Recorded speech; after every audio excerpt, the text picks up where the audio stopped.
Hello guys, good morning. শীতের সকালে সবাইকে স্বাগতম।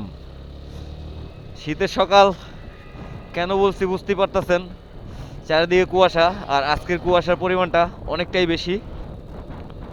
সো এরকম হঠাৎ করে এরকম পরিমাণ কুয়াশা দেখে ভাবলাম আপনাদের সাথে জিনিসটা শেয়ার করি, তাই ক্যামেরা অন করে বের হয়ে পড়লাম। মূলত আমি অফিস যাওয়ার সময় কখনো ক্যামেরা অন করি না, আজকের এই কুয়াশাটা দেখে ক্যামেরাটা অন করলাম, কারণ খুব সুন্দর লাগতেছে আমার কাছে। এই কুয়াশার কারণে মনে হচ্ছে যে আমি সাজেক চলে আসছি। দেখতেই পারতেছেন কুয়াশার একটা লেয়ার, মেঘের ভিতরে আছি। আর হ্যাঁ গাইস, কুয়াশার ভিতরে সবসময় আপনারা বাইক একটু সাবধানতার সাথেই চালাবেন, যতটা সম্ভব সেফভাবে বাইক চালাবেন, কারণ সামনে থেকে কি আসে কিছুই বোঝা যায় না। যেমন আমি এই মুহূর্তে ভাইজর উঠে রাখছি, কারণ ভাইজরটা যখন আমি নামাই আমি কিছুই দেখতে পারি না। ক্যামেরাতে আপনারা কেমন দেখতেছেন আমি সেটাও বুঝতেছি না। আর দুইটা জিনিস মাথায় রাখবেন, কুয়াশাতে যখন বাইক চালাবেন অবশ্যই আপনার ইমার্জেন্সি অন করে রাখবেন, প্লাস হেডলাইটটা যদি সম্ভব হয় দিয়ে রাখবেন।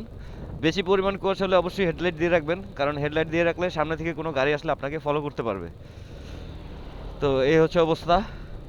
চারদিকে একবার দেখেন কি অবস্থা হয়ে রয়েছে, আমার নাক দিয়ে অলরেডি খেজুরের রস পড়তেছে। तू समझा? हाँ। नहीं, तू समझा नहीं। যদিও এবারে শীতে এখনো আমি খেজুরের রস খাই নাই, যাবো ইনশাল্লাহ সামনের দিকে। প্ল্যান করতেছি যে কোথাও যাব খেজুর রস খেতে, তো সেই ভিডিও আপনারা পাবেন আশা করি। তো এখন আমি অফিস যাচ্ছি, তাই ছোট একটা ভিডিও। তো আস্তে আস্তে যাচ্ছি, কুয়াশার কারণে কেউই ওইভাবে বাইক বা গাড়ি চালাতে পারতেছে না, সবাই আস্তে আস্তে বাইক চালাচ্ছে। তো আমিও তাদের পিছনে পিছনে যাচ্ছি, এই হচ্ছে কথা।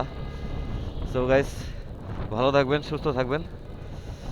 আর ভিডিওটা ভালো লাগলে একটু প্লিজ লাইক কমেন্ট করে সাথে থাকবেন, আর সম্ভব হলে আমাকে সাবস্ক্রাইব করে দেবেন, কারণ আমার পরিবারের লোক সংখ্যা খুবই কম।